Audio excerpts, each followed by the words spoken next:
tips! Ovakva situacija je sljedeća. Danas radimo svadbu. Nije neka velika dekoracija, ali je meni jedna od dražih. I ono što ja želim možda savjetovati sve buduće mladence je upravo da rade ovakve dekoracije, pogotovo kad su ovakve žegare i ovakve vrućine i kad su 8. i 9. mjesec, pa čak možda i 7. Kad su takve neke vrućine i mjeseci, da rade upravo ovakve dekoracije, zato što ovo cvijeće koje ćemo danas koristiti je super izdržljivo. A recimo danas ono što radimo je jedno Pinterest vjenčanje. E sad zašto kažem Pinterest? Zato što kad ukucate Pinterest tipa wedding, izbacit će vam se gipsofila ili ti na engleski baby bread. To vam je ono malo sitno cvijeće koje izgleda tako bajkovito i tako lijepo. Tako da danas radimo kombinaciju baby bread i white roses, ili ti kombinaciju bijele gipsofile i radimo kombinaciju bijelih ruža na visokim zlatnim stalcima, što će izgledat odlično. Vidjet ćete kompletan proces izrade stalaka, vidjet ćete kompletan proces izrade mladenačkog stola. Mladenački stol mi je posebno u stvari drag, zato što je gipsa padajuća preko stola. Ostanite do kraja, ostavite nekakav like i komentar i napišite prije nego što vidite kompletnu dekoraciju šta mislite, hoće li rezultat krajnji biti odličan, pa ćemo na kraju vidjeti da li ste bili u pravu. Vidimo se kroz video. Ćao! Ok, kao što sam rekao, radimo stalke. Sad krećemo raditi gipsofilu, ovo ovdje. Ona ide na ovaj stalak i u to još idu bijele ruže, pa idemo zajedno sad to raditi da vidimo kako će izgledat. A rekao sam, vi pišite u komentaru prije nego što vidite krajnji rezultat, hoće li biti lijepo ili ne.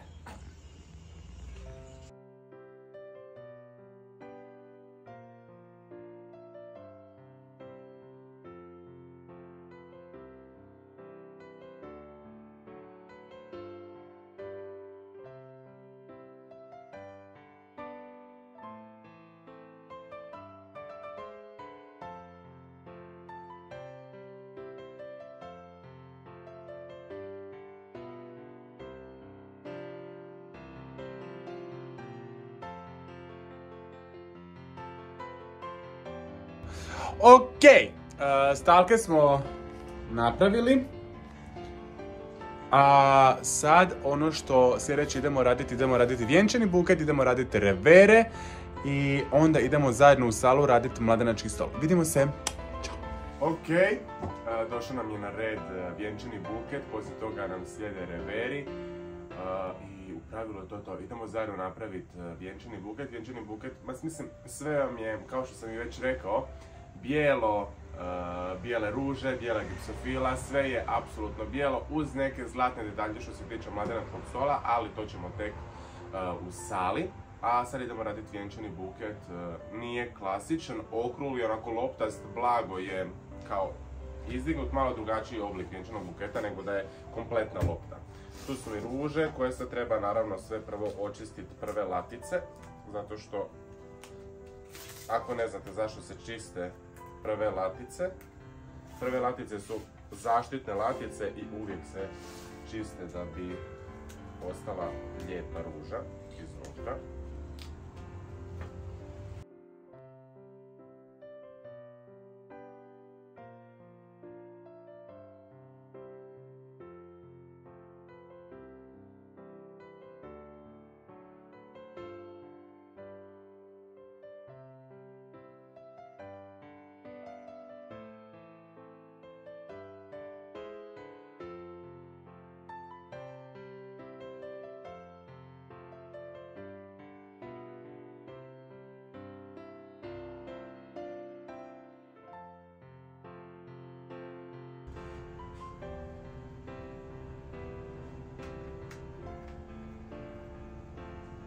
Ok, vjenčani buket je gotov, kažem, to je taj oblik koji su oni htjeli, ne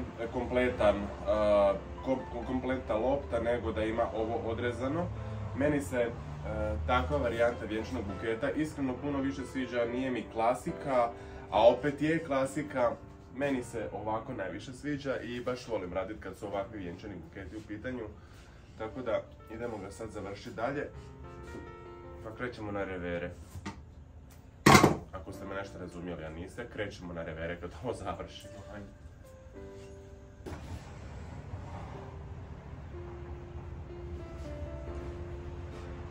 Ok, vjenčani buket smo završili, on izgleda ovako. Ništa spektakularno, klasičan vjenčani buket sa odrezanim dnom i to je u pravilu to, a sad idemo na revere. A vi mi pišite kako vam se sviđa za sad vjenčani buket.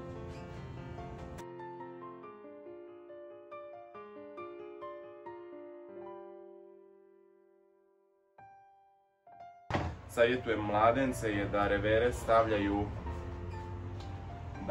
stavljaju u hladnjak. Hladno je tamo, cvijeće će izdržat, ne treba onda vodu. Tako da to je jedna od super stvari, onako jedan mali hack kojim se mogu poslužiti da rever duže opstane i da ne uvene, obzirom da kažemo ne može ići u vodu.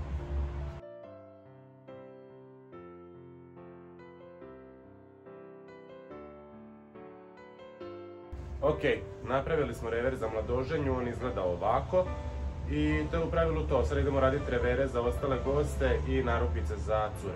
To vam dio neću snimati zato što će predugo trajati, pokazat ću vam kako bude gotovo.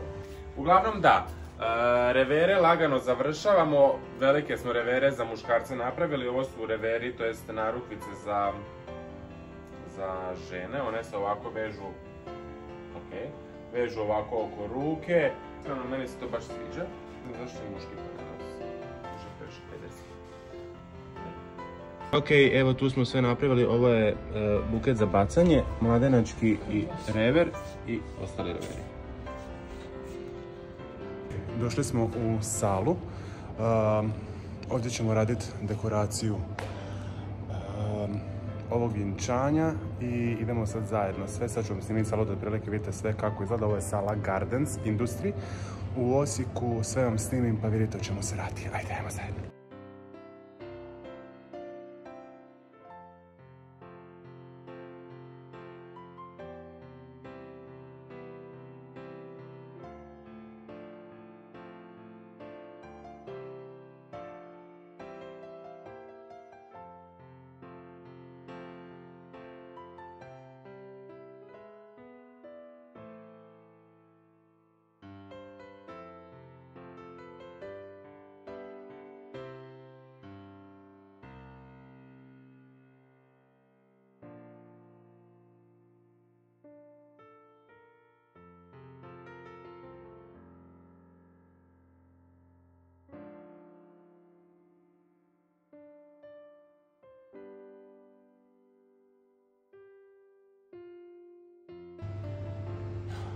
Mladenački stol je gotov, radio sam ga 2,5 sata, zato što sve ovo trebalo staviti na žicu, pa onda sve slagat, žicu motat i mladenački je gotov.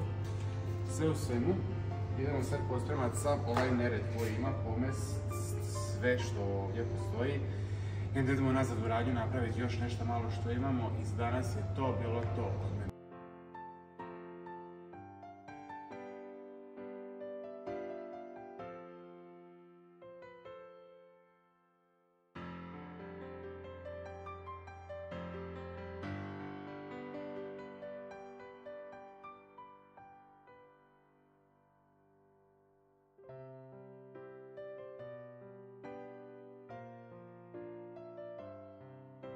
Ekipa, mladenački stol gotov, sve riješeno, sve napravljeno, stolovi gosti apsolutno postavljeni, sala je onako vrlo zanimljiva i nešto što se zapravo ne viđa svaki dan kad su u pitanju vjenčanja. A vi svi znate, ostavite like, pretplatite se na moj kanal i vidimo se u nekom sljedećem videu.